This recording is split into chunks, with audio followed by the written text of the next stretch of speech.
তো hello viewers, আসসালামু আলাইকুম। কি অবস্থা সবার? আশা করি ভালো আছেন। তো আমি আজকে দেখাবো কিভাবে বাউ এডিটরের মধ্যে একটা অ্যাকাউন্ট ক্রিয়েট করবেন, কিভাবে অ্যাকাউন্টটা সুন্দরভাবে ভেরিফাই করে একটা পারফেক্ট একটা অ্যাকাউন্ট তৈরি করবেন। তো প্রথমে এই ভিডিওর কমেন্ট বক্সে দেখবেন একটা লিঙ্ক দেওয়া আছে। জাস্ট এই লিঙ্কে একটা ক্লিক দিবেন। তো লিঙ্কে ক্লিক দেওয়ার পরে আপনাদের সামনে যে এরকম একটা ইন্টারফেস চলে আসবে। মানে এই ভিডিওর কমেন্ট বক্সে দেখবেন একটা লিঙ্ক থাকবে, লিঙ্কের মধ্যে জাস্ট একটা ক্লিক দেবেন। ক্লিক দেওয়ার পরে এরকম ইন্টারফেস আসবে। আসার পরে যে ব্যবহারকারীর নাম উপরে দেখবেন প্রথমেই, এখানে আপনারা আপনাদের নামটা বসায় দিবেন। তো আমার নাম দিলাম আর সজীব 7866। তো আপনারা ওইরকমভাবে আপনাদের একটা নাম বসায় দিলেন সুন্দরভাবে, মানে নামটা বসালেন, সাথে কিছু সংখ্যা বসায় দিলেন। পরে দেখেন গোপন নম্বর মানে পাসওয়ার্ড। তো এখানে আপনারা আপনাদের পাসওয়ার্ডটা বসায় দেবেন। যেমন প্রথম অক্ষরটা বড়াতে দিবেন, যেমন আমি দিতেছি যে আরাস সজীব। তো এরকম আপনারা আপনার নামের প্রথম অক্ষরটা বসায় দিয়ে আবার দুইটা সংখ্যা দিবেন, দুইটা বা তিনটা আলাদাটাই সংখ্যা দিতে পারেন, দিলেন। তো এরকম ভাবে দিলেন। তারপর নিচে কনফার্ম পাসওয়ার্ডেও সেম টু সেম, মানে নিশ্চিত পাসওয়ার্ড করুন, এটার মধ্যেও সেম টু সেম পাসওয়ার্ডটা বসায় দিবেন। মানে সবকিছু দেখবেন ঠিক আছে কিনা, মানে এই তিনটা ব্যবহারের নাম আর পাসওয়ার্ড, এই তিনটা। তারপরে এই যে পরবর্তীতে নিচে দেয় এটার মধ্যে একটা ক্লিক দিলেন, পরবর্তীর মধ্যে একটা ক্লিক দিলেন। আর অবশ্যই একটা স্ক্রিনশট রেখে দিবেন। আর তারপরে এই যে দেখেন পরবর্তী মধ্যে ক্লিক দেওয়ার পরে এই যে এরকম একটা ইন্টারফেস আপনাদের সামনে চলে আসবে।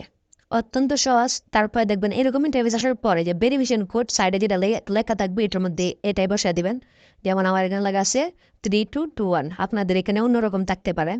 তারপর ফোন নাম্বারটা, তো এটাই হলো মেন। তো এখানে ফোন নাম্বারটা এমন একটা ফোন নাম্বার বসাবেন যে ফোন নাম্বারটার মধ্যে বিকাশ নগদ রকেট খোলা থাকে, বা খোলা না থাকে তাহলে এখন খোলার পর পরে এটা খুলে নেবেন, কারণ বিকাশ নগদ রকেট ছাড়া তো আপনি লেনদেন করতে পারবেন না। অবশ্যই জিরো বাদ দিয়ে লিখবেন, মানে 01 থাকে না, তো 1 থেকে লিখবেন, জিরোটা বাদ দিয়ে দিবেন। তারপর দেখেন রেফারেল কোড। তো এখানে কিছু লেখা লাগবে না, এখানে এই যে কমেন্ট বক্সে লিঙ্ক দিলে লিঙ্ক থেকে ঢুকলে হবে। তো তারপর দেখেন আপনি যে নিচে এটা টিক মার্ক করে দেবেন, আমি আইনিভাবে এটা এখন মানে সহমত। তারপর নিশ্চিত করুন, এখানে একটা ক্লিক দিবেন, অবশ্যই একটা স্ক্রিনশট রেখে দিবেন।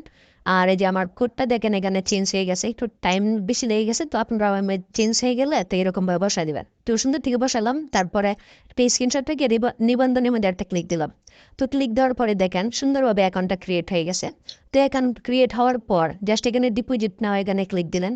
বাস এই যে এরকম আসলে এই যে সেভ করে দিবেন পাসওয়ার্ডটা, উপরে দেখবেন মানে অ্যাকাউন্টের ভিতরে ঢুকবে।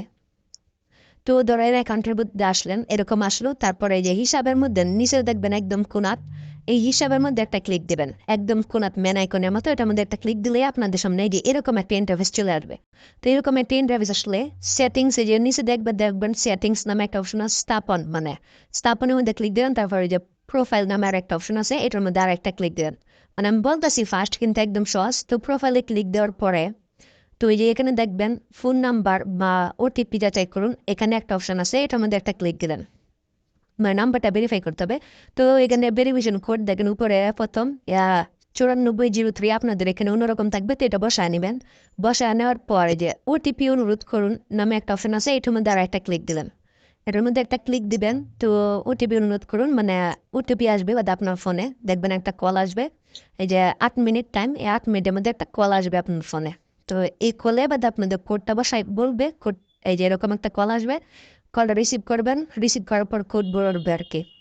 তো কোড বলার পর কোডটা সুন্দরভাবে শুনবেন মনোযোগ দিয়ে। তো মনোযোগ দিয়ে শোনার পর সুন্দরভাবে এই যে এখানে আসলেন, আসার পর জাস্ট এখানে বসায় দিলেন। এই যে এখানে আসবেন, কোডটা যে কোডটা বলবো 5 সংখ্যারই হোক, 5 সংখ্যারই বলবো, বুঝছেন?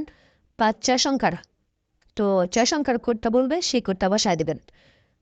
তো তারপরে এই জমা দিন নামে একটা অপশন আছে, এটার মধ্যে একটা ক্লিক দিবেন। তো ক্লিক দেওয়ার পরে দেখবেন যাচাই করুন নামে একটা টিক চিহ্ন উঠে যাবে, মানে আপনার এটা ভেরিফাই হয়ে গেছে। তো ভেরিফাই হওয়ার পর জাস্ট এই যে আমানত নামে আর একটা অপশন আছে নিচে দিয়ে দেখবেন, আমানত মানে ডিপোজিট, মানে এটার মধ্যে একটা ক্লিক দিবেন। তো আমানত মানে ডিপোজিট আর উত্তোলন মানে উইথড্র। তো প্রথমে ডিপোজিট করবেন, পরে আসে না উইথড্র। তো প্রথমেই ডিপোজিট করার জন্য জাস্ট মানে আমানত করার জন্য এখানে বাংলার লেখা দুই থাকে, তাহলে এই যে আপনার নগদ বিকাশ আপনার নাম্বারে যেটা খোলা থাকবে সেটা সিলেক্ট করে নেবেন। তো আমি ধরেন এখানে নগদে সিলেক্ট করলাম, সিলেক্ট করার পর অ্যামাউন্ট আপনি কত টাকা ডিপোজিট করতে চান। তো আমি এখানে দিলাম 500। দেওয়ার পর দেখেন বোনাস নেবেন না, বোনাস নিলে টানাওয়ারে ঝামেলা, আপনি যদি টানাওয়ারে ঝামেলা পোড়াতে চান তাহলে নিতে পারেন, সমস্যা নাই। তাহলে ক্লিক দিলেন, ক্লিক দেওয়ার পরে দেখবেন আপনাদের সামনে যে এরকম একটা অপশন চলে আসবো। তো এরকম আসলে তো জানেন একদম সহজ। এখান থেকে যে নাম্বারটা লেখা থাকবে সেই নাম্বারটা কপি করে জাস্ট ক্যাশ আউট করবেন, যেমনি নর্মালি করেন আর কি। তো এরকমভাবে ক্যাশ আউট করার পর জাস্ট ক্যাশ আউট করার পর যে ট্রানজ্যাকশন আইডি কোডটা দেয় আপনারা তো জানেনই, সেইটা আইডি কোডটা বসায় দেবেন। আর এই প্রাপ্তি ঐচ্ছিক নামে যে অপশনটা আছে না, এখানে আপনারা আপনাদের মানে স্ক্রিনশট রাখবেন, যে ওই স্ক্রিনশটটা বসায় দিবেন। তো তারপরে যে জমা দিন নামে একটা অপশন আছে, জাস্ট এটার মধ্যে জমা দিলেই হয়ে যাবে, মানে ডিপোজিট। তারপর ধরেন আপনি ডিপোজিট করলেন, তারপর টাকা হলো তো উত্তোলন, মানে উত্তোলন মানে উইথড্র। তারপর উইথড্র করলেন আপনার মানে এখানে দুইটা অপশন আছে আপাতত, কিন্তু আপনার নাম্বারে অন্য কোনো কিছু খোলা থাকার রকেট পাই তাহলে ওইগুলো আসবো। তো এই যেহেতু খোলা না, আমার নাম্বারে বিকাশ আর নগদ এগুলো আছে, তার জন্য এই দুইটা আসছে। তো অনেক সহজ, অ্যামাউন্ট দিয়ে বাদে উইথড্র করবেন। তো এই পর্যন্তই, একদম সহজ। তো আজকের মতো এই পর্যন্তই, ভালো থাকবেন, সুস্থ থাকবেন।